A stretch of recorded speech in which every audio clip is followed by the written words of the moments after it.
আচ্ছা, প্রথমেই আসিফ ভাই আর ফারাজ ভাই, আমি অনেকদিন ধরেই চেষ্টা করছিলাম আপনাদের সাথে কথা বলার জন্য। তো আমি এই টিপিক্যাল এই নামটা ইচ্ছা করেই রাখি যাতে আপনারা আমাকে যুক্ত করান। আমি কলকাতা থেকে বলছিলাম। তো ধর্ম নিয়ে আমার একটা প্রশ্ন আছে যে মোহাম্মদ তো লিখতে পারতো না, তাই তো? মানে নবীর কথা বলছি আমি। আসিফ আসিফ ভাই, আমি একটু আসতেছি, কন্টিনিউ করুন, আমি বেশি বলবো না। আচ্ছা, আসিফ ভাই, ঠিক আছে। প্রাথমিক জীবনে লিখতে পারতো না, কিন্তু পরে লিখতে পারতো কিনা সেই বিষয়ে বিভিন্ন ধরনের ইনফরমেশন পাওয়া যায়। পরের দিকে হয়তো সে লিখতে শিখছিল। আচ্ছা, যদি পরের দিকে লিখতে শিখেছিল, তো তার আগেই তো সেই ইনফরমেশন গুলো গডের গেব্রিয়েলের থেকে পায় যে কি মেসেজ দিতে হবে, বা সে এই কেভের ভেতর থেকে সব ইনফরমেশন গেব্রিয়েলের থেকে পায়। তো মুসলিম মুমিনরা এইটা কেন ভাবে না যে যেই লোকটা লিখতে পারে না, তার একটা লোক এত ইনফরমেশন কিভাবে নিজে মেমোরাইজ করে লোকদেরকে বললে আবার সেটাও যে ঠিক লিখছে উনি, ইনফরমেশন যে পাস হচ্ছে একটা লোকের থেকে আরেকটা লোক, একটা স্বাভাবিক সাধারণ লোকের ক্ষেত্রে, 40 বছরের লোকের ক্ষেত্রে এত আপনার ইনফরমেশন। কথা আপনার কথা আমি বুঝতে পারছি না, আবার একটু বলেন তো। না, যে আমি আমি আমার আমার যে কোয়ারিটা আছে সেটা খুব স্পেসিফিক কোয়ারি। আপনি আহ, বললেন যে আগে মোহাম্মদ একটু নবী। আগে একটু হ্যাঁ, যেটা আগে বলেছেন সেটা আবার একটু পরিষ্কার করে বলেন, কথাটা বোঝা যায় নাই হ্যাঁ, তো। আমি হ্যাঁ, মানে ভয়েসটা ক্লিয়ার আছে তো? ভয়েস ক্লিয়ার আছে, কিন্তু অনেকগুলা কথা একসাথে বললে মানে কথা সরি, হ্যাঁ। বোঝা তো যায় আমি না। আমি আবার রিফ্রেশ করছি। কোয়েশ্চেন যেটা হচ্ছে, উনি লেখাপড়াটা পরে শিখেছে। তো আমি যেটা জানি, যতদূর জানি, যে মোহাম্মদ কেভের ভেতর থেকে গেব্রিয়েল এসে তাকে বলে যে আহ, ইকরা, মানে তুমি এটাকে পড়ো। পড়তে পারেনি, নানা রকম কথাবার্তা হয়। বাট পুরো জিনিসটা তো সে গেব্রিয়েলের থেকে শুনেছে, শুনে সে সেটাকে না, মনে রেখেছে। গ্যাব্রিয়েলের থেকে সে শুনেছে পুরো বিষয়টা সেরকম না। সে যে এটা যে জিব্রাইল ছিল এটাই সে জানতো না, বা এটাই সে এটাকে আরেকজন বলে দিছে তাকে। ওয়ারাকা বিন নওফেল তাকে বলে দিছে যে এটা আসলে জিব্রাইল ছিল। ওকে, ওকে, ঠিক আছে, এই নিয়ে কোনো অসুবিধা নেই। সে যে কোনো একটা এঞ্জেল হতে পারে। বাট আমার যে কোয়েশ্চেন যেটা হচ্ছে, সে যে ইনফরমেশনটা তার থেকে পেলো, সেটা জেব্রিয়েলের থেকে হতে পারে বা অন্য কোনো এঞ্জেল যেই আসুক, সেই ইনফরমেশনটা সে যে এতটা মেমোরাইজ করে পরবর্তী যে স্কলাররা আছে বা যারা না, লিখেছে এতটা যে। মেমোরাইজ তো সে করে নাই ভাই। এতটা মেমোরাইজ সে তো নিজেই কোরআনের আয়াত মাঝে মাঝে ভুলে যেত, এটা ভুলে যেত, সেটা ভুলে যেত। এত তো মেমোরাইজ সে করে নাই। এক নম্বর করেনি। কথা হচ্ছে সেটা সেটা 2 নম্বর কথা হচ্ছে তার তো ওহী লেখক ছিল। সে তার কাছে যখন একটা ওহী নাজিল হইতো, সাথে সাথে সে ওহী লেখকদেরকে বলতো এই যে এটা লিখে ফেলো। তখন তারা লিখে ফেলতো তখনকার সময়ে, যে পাতার উপরে, তারপরে মানে কাপড়ের উপরে, তারপরে কাগজের উপরে, কিছু কাগজও, কিছু টাইপের কাগজও সে সময় ছিল, সেগুলোর উপরে তারা লিখে ফেলতো। তার তো ও, রীতিমতো একটা আচ্ছা। টিম ছিল, যে টিমের কাজ ছিল তার কাছে কি ওহী আসতেছে সেটা লিখে ফেলা। এবং ওকে। পরবর্তী সময়ে অনেক সময় সে ওহী ভুলা যেত, যে আগে কি সূরা দিছিল সেটা সে ভুলা যেত। অনেকদিন পরে যখন আরেকজন সাহাবীর মুখে সে শুনতেছে একটা আয়াত, তখন সে বলতেছে এটা তুমি কি বলতেছো? বলে যে এটা তো কোরআনের আয়াত হুজুর, আপনি তো এটা বলছিলেন। তখন সে বলে ও আচ্ছা, এটা আমি বলছিলাম, এটা তো আমি ভুলেই গেছিলাম। আচ্ছা, তখন আরেকজনের মুখ থেকে শুই না, সে তখন এটা মনে করতে পারতো যে হ্যাঁ, এরকম একটা আয়াত সে বলছিল। আর এটা তো ওকে। পুরা এই জিনিসগুলা তো একসাথে মনে রাখাও আসলে একটা কঠিন ব্যাপার। হ্যাঁ, তো এইটাই আমার কোয়েশ্চেন, যে যেই লোকটা এরকম ভাবে বলছে, ইনফরমেশনটা মাঝে মধ্যে বলতে পারছে না, ভুলে যাচ্ছে, তো বিশ্বাসটা আসে কি করে? যে আমি মানে আমার কোয়েশ্চেন হচ্ছে কি, এত সুন্দর সুন্দর আয়াত বলছে, কথা বলছে, তার সেই একটা সাধারণ লোক বলতে পারে না বা নিজে বানিয়ে বলতে পারে না। এই জায়গাটা থেকে কি মুমিনদের এত বিশ্বাস এসছে যে এগুলো গডেরই পাঠানো কোনো ইনফরমেশন? মানে এই না, ইনফরমেশনটা, মুমিনদের এই মুমিনদের ফিলিংসটা ইনফরমেশন, আসে কোথা থেকে? মুমিনদের বিশ্বাসটা এই কারণে আসে নাই। মুমিনদের বিশ্বাস আহ যেই সময়ে যখন মোহাম্মদ এসে বলেছে যে সে তার কাছে ওহী আসছে, তখনই তার ওই যে আত্মীয়দের মধ্যে কয়েকজন, ক্লোজ বন্ধু বান্ধব, আত্মীয় স্বজন, হুম, হুম। তাদের মধ্যে কয়েকজন ইসলাম গ্রহণ করেছে, এবং তারা মোহাম্মদ যাই বলতো সেটাই বিশ্বাস করতো। হ্যাঁ, এবং তারা একজনকে বিশ্বাস। এই জন্য সিদ্দিক উপাধি দেওয়া হয়েছিল, আবু বকরকে সিদ্দিক উপাধি দেওয়া হয়েছিল, কারণ এর যাই সে বলতো, এবং সে নিজেই গর্ব করে বলতো নবী মোহাম্মদ যা বলবে সে সাই বিশ্বাস করবে, এটা যা ইচ্ছা বলুক, আই ডোন্ট কেয়ার, আমি যা বলবে সেটাই শতভাগ সত্য। এবং তার ওই যে যে বাহিনী ছিল তাদের এইরকমই ইয়া ছিল, এবং তারা সমাজটাই ছিল প্রচন্ড অশিক্ষিত, মূর্খ, অসভ্য বুঝতে সমাজ, পারছি, মূর্খ হ্যাঁ। সমাজ। এদের ভিতরে এই ধরনের জিনিস পাওয়া এখনো, ইনফ্যাক্ট এখনো আপনি যদি গ্রামে ট্রামে যান, একদম অশিক্ষিত যারা জানি, আমি জানি। তাদের আমি তো ভিতরে দেখবেন যে কলকাতা, পশ্চিমবঙ্গে, বাংলাদেশ সম্বন্ধে সব ভালোই জ্ঞান আছে আমার, কিরম ভাবে পড়াশোনা হয় না হয়। আজকেই যেরকম একটা জায়গায় আপনার উত্তরপ্রদেশে একটা মাদ্রাসে 40 জন নারীকে ওখান থেকে বার করেছে ওখানকার ইউপি পুলিশ। তো ওদেরকে নাকি ওখানে ধর্ম নিয়ে শিক্ষা দিচ্ছিল। তো আমি পুরোপুরি কি হচ্ছে, চলছে না চলছে, সবই পলিটিক্যালি পার্সপেক্টিভ দিয়েও আর ধর্মের পার্সপেক্টিভ দিয়ে, দুটোই আমি অবগত আর কি ভালো মতো। তো এই পুরো জিনিসটাই বিশ্বাসের ওপর দিয়ে এসছে, মানে বিশ্বাস সিম্পল। তোমাকে যেটা আমরা বিয়ন্ড আমরা জানতে পারবো না যে কি আছে, যে এত কিছু তৈরি কে করতে পারে। তো সুতরাং আমাদেরকে সিম্পলি বিশ্বাস করে নিতে হবে, আর কোনো উপায় নেই। বিশ্বাস করতে হবে। আর পরবর্তী সময়ে যারা মুসলমান হয়েছে তাদেরকে মানে আক্রমণের মাধ্যমে তাদেরকে জোরপূর্বক ইসলাম ধর্মটা চাপায় দেওয়া হয়েছে। বুঝতে পারছি, এভাবেই এরা ছড়িয়ে যাচ্ছে জিনিসটা। এবং যেহেতু এই ধর্ম থেকে বের হওয়ার কোনো উপায় নাই, একবার ঢুকছেন তো মরছেন, ঢোকার উপায় আছে কিন্তু বের হওয়ার উপায় নেই। এই কারণে তো এটা বাড়তেই থাকবে, তাই না? একটা জটিল পরিস্থিতি, মানে এরা নিজেদের মধ্যে এত প্রশ্ন যদি জানতেও মানে কিছু জানতে চায় সেটাও গোপন রেখে দেয়। বাংলাদেশ, আমি ইমরান বশিরেরও অনেক ভিডিও দেখি, মানে খুব সংকটের মানে ব্যাপার আর কি, যে নিজের ফিলিংসটা, নিজের যুক্তিবোধটাকেও আলোচনা করতে পারবো না কারোর সাথে। মানে সে নিজেই ডিপ্রেস হয়ে যাবে। মাদ্রাসার মধ্যে যদি পড়েও সে যে ওপর দেখাচ্ছে যে না ভাই আমি কোরআন পড়ছি, তাফসির পড়ছি, সবকিছু পড়ছি, বাট তারপরেও তার মধ্যে যদি কোনো রকম কোয়েশ্চেন আসে, সেটা সে কারোর সাথে আলোচনা করতে পারবে না, কারণ ভয় আছে। তার হাফজুখানার বা অন্য কেউ হয়তো সে তাকে বলবে ভাই এটা কি, এসব কোশ্চেন করা কেন, এসব কোশ্চেন করা তো তোমার নিয়ম নাই, তোমাকে শুধু বিশ্বাস করে যেতে হবে। সমস্যাটা হচ্ছে এইটাই, বুঝতে পারছি। ঠিক আছে সালাউদ্দিন ভাই, আমরা তাহলে দেখি কোনো মুমিনদেরকে পাই কিনা, মুমিনদের সাথে আলোচনা করি। আসিফ ভাই, হ্যাঁ হ্যাঁ অবশ্যই, খুব ভালো লাগলো কথা বলে। হ্যাঁ আপনার সাথে। ঠিক আছে, ভালো থাকবেন। আপনাকে তাহলে বিদায় জানাই। ভাইয়া, এই যে 9 নম্বর সূরা তাওবার 5 নম্বর আয়াতে যে বলা হয়েছে কাফিরদেরকে যেখানে পাও সেখানে হত্যা করো, তো আমি একটা তাফসিরে পড়ছিলাম, তাফসির ইবনে কাসিরে, আমি গুগল প্লে স্টোর থেকে অ্যাপটা ডাউনলোড করেছিলাম। তো ওখানে দেখলাম যে সূরা বাকারার, আপনি শুনতে পাচ্ছেন তো? হ্যাঁ হ্যাঁ শুনতে পাচ্ছি। সূরা বাকারার 190 এবং 191 নাম্বার আয়াতে ওখানে একটা উনি ওই তাফসির ইবনে কাসিরে সূরা তাওবার 5 নম্বর আয়াতের ওখানে রেফারেন্স দিছে, মানে কোরআনেরই সূরা বাকারার 190 এবং 191 নাম্বার আয়াতে, মানে ওখানে বলতেছে যে যখন কিনা কাফেররা আক্রমণ করবে এই মসজিদুল হারাম, তখন কাফেরদেরকে হত্যা করো, আল্লাহ তাআলা এই কথা বলছেন। কথা বলছে, এটা কোথায় পাইছেন ভাই? এরকমের কথা আমি কোনো জায়গাতে পাইনি। আপনি একটু আমাদেরকে তাহলে বের করে দেখেন, বলেন একটু কোথা থেকে এই রেফারেন্স পাইছেন যে ইসলামে শুধুমাত্র যখন কাফেররা মসজিদুল হারামকে আক্রমণ করবে শুধুমাত্র তখন কাফেরদেরকে আক্রমণ করা যাবে। এই তথ্যটা আপনি আমাদেরকে একটু বের করে দেখান দয়া করে। আমি নিশ্চিত ভাবে গ্যারান্টি দিতে পারি এরকমের কোনো বিধান ইসলামের নাই। এটা একদম ডাহা, আপনি হয়তো বানায় বলতেছেন অথবা আপনি ভুল পড়ছেন। মানে এই মসজিদুল হারামের বিষয়টা উল্লেখ আছে তাফসীর ইবনে কাসিরের। আপনি যেটা দাবি করেছেন সেটার সপক্ষে রেফারেন্স দেন, বলেন। আচ্ছা, আমার দাবি এতটুকুই যে সূরা বাকারার 190 এবং 191 নাম্বার আয়াতে ওখানে মসজিদে হারামের কথা উল্লেখ নাই। ভাই আপনাকে তো আমি যেটা বললাম সেইটুকু রেফারেন্স দেন যে ইসলামে শুধুমাত্র কাফেরদের সাথে যুদ্ধ করা যাবে, প্রতিরক্ষামূলক যুদ্ধ করা যাবে, আক্রমণাত্মক জিহাদ করা যাবে না, এটুকু রেফারেন্স দিলে হবে। জান ওই যে সূরা বাকারার 190 এবং 91 নাম্বারে ওখানে আছে যে কাফেররা যদি হামলা করে তাহলে হামলা করা যাবে, এরকম একটা। এটা তো অবশ্যই কাফেররা যদি হামলা করে সেটা তো অবশ্যই তাদের সাথে যুদ্ধ করতে হবে, এই বিষয়ে তো কারো কোনো দ্বিমত নাই। কিন্তু আক্রমণাত্মক জিহাদ যে করা যাবে না, ভালো করে কথা বুঝা তারপর উত্তর দিবেন, ঠিক আছে?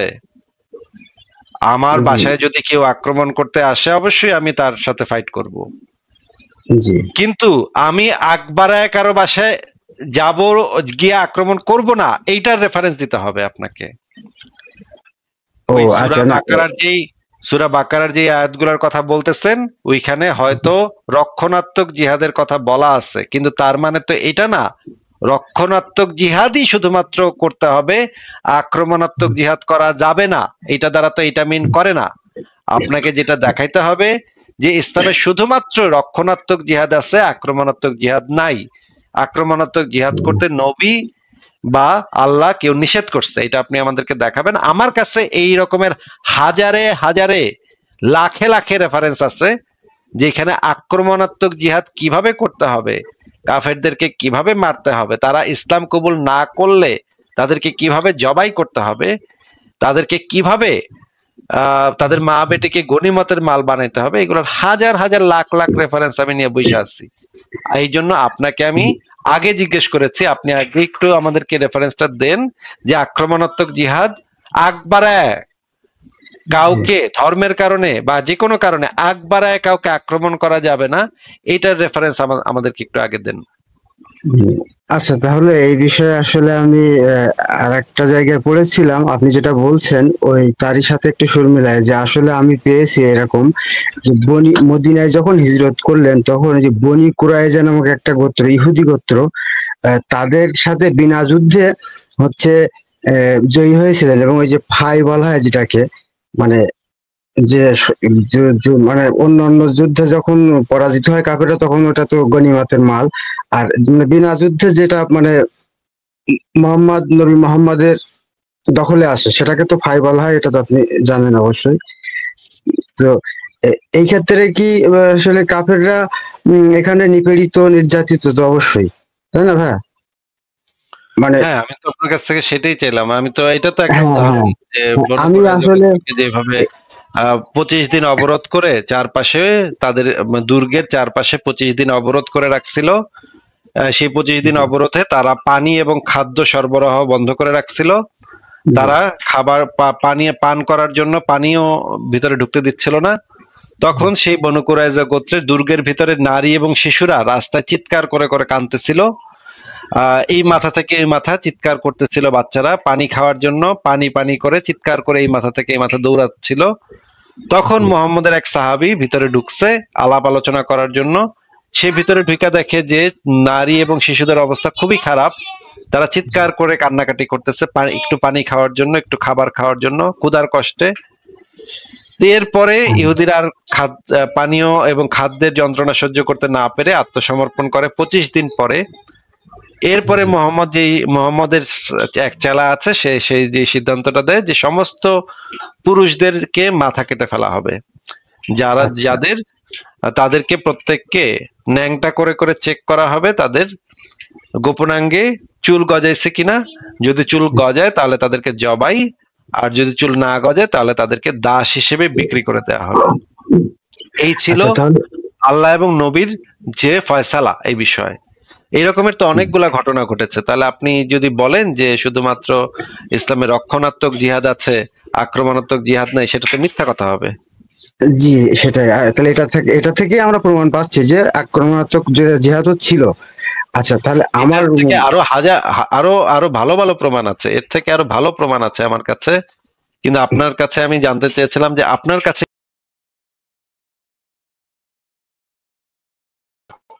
আচ্ছা, কই গেল আমি কিন্তু আছি, আমাকে শুনতে পাচ্ছেন? হ্যাঁ হ্যাঁ, মোমিন ভাই শুনতে পাচ্ছি। দাঁড়ান, আপনার আমার কাছে আরো এটার থেকে আরো অনেক বেটার রেফারেন্স আছে আমার কাছে, আমি আপনাকে সেই রেফারেন্স গুলো একটু দেখাচ্ছি।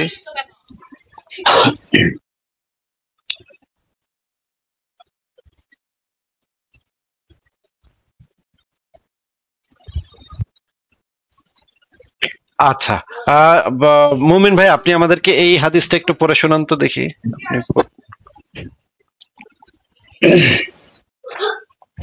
একটু বড় করে নিচ্ছি।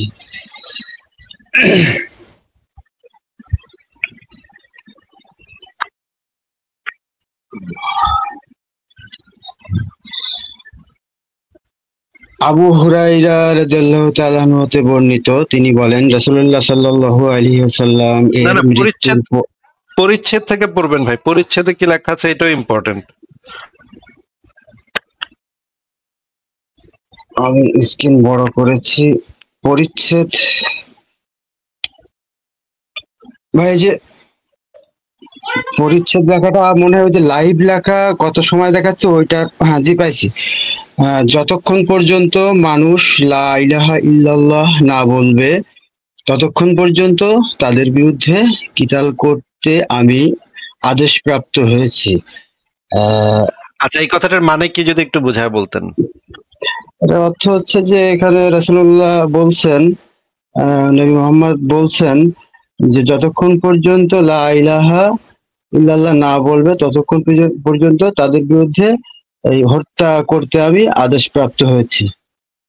মানে আচ্ছা, কাদের মানে এটা ইসলাম কবুল না করলে মানুষ, মানে সমস্ত মানুষ, সমস্ত মানুষের বিরুদ্ধে নবী কিতাল করবে যতক্ষণ না তারা লা ইলাহা ইল্লাল্লাহ বলে, মানে মুসলমান না হয় নাকি? জি সেটাই। আচ্ছা, এবার এই একটা হাদিসটা পড়েন। আবু হুরায়রা রাদিয়াল্লাহু তাআলা আনহু হতে বর্ণিত, তিনি বলেন রাসূলুল্লাহ সাল্লাল্লাহু আলাইহি সাল্লামের মৃত্যুর পর আবু বকর রাদিয়াল্লাহু তাআলা আনহু যখন খলিফা নির্বাচিত হন তখন আরবদের কিছু সংখ্যক লোক কাফির হয়ে যায়। এখানে আবু বকর যখন খলিফা নির্বাচিত হয় তখন আরবদের কিছু লোক কাফির হয়ে যায়, আবার মানে তারা মুসলিম হয়েছিল আবার কাফির হয়ে গেছে।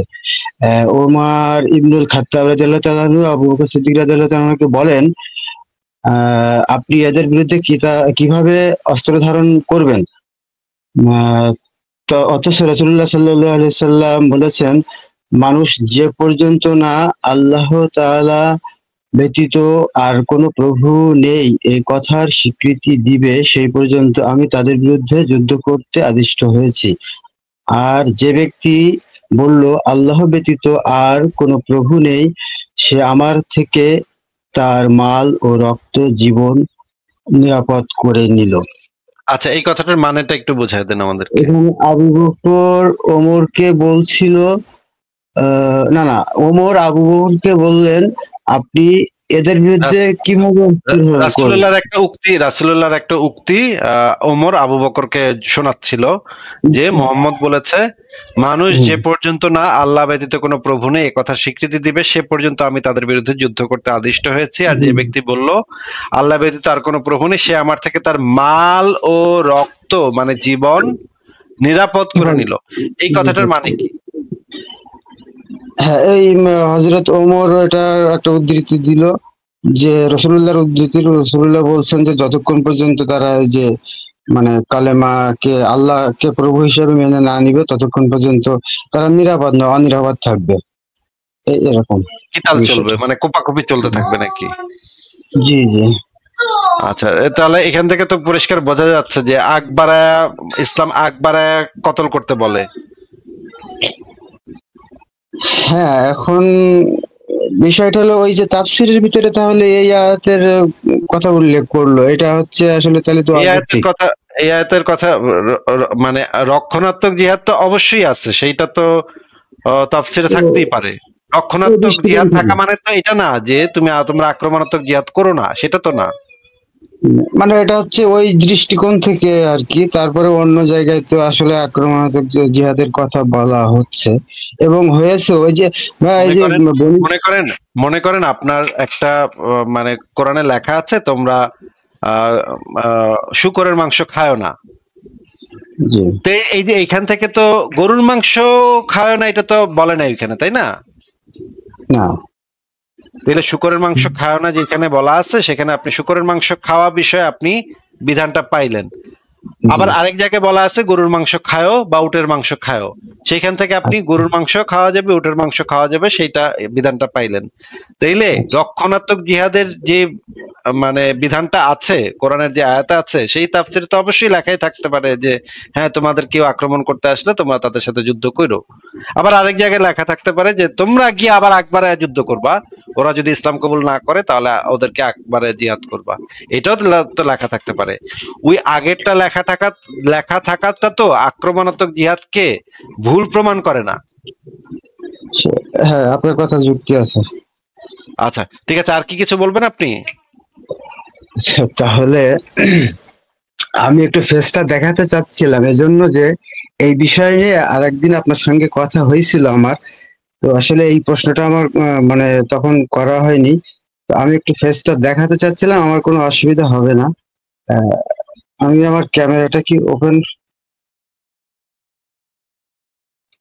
ক্যামেরা ওপেন করতে গিয়ে আপনি আপনার ডিভাইস পারমিশন অফ করে ফেলছেন, ডিভাইস পারমিশনটা অফ হয়ে গেছে।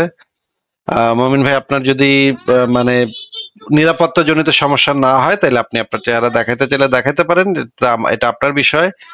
কিন্তু আপনি যে ভুল বাটনে চাপ দিচ্ছেন, যে সেটার কারণে আপনার ডিভাইস পারমিশন চলে গেছে, আপনি মানে ইয়া হয়ে গেছেন। ফারাজ ভাই, আপনি কি এখন ফ্রি হয়েছেন?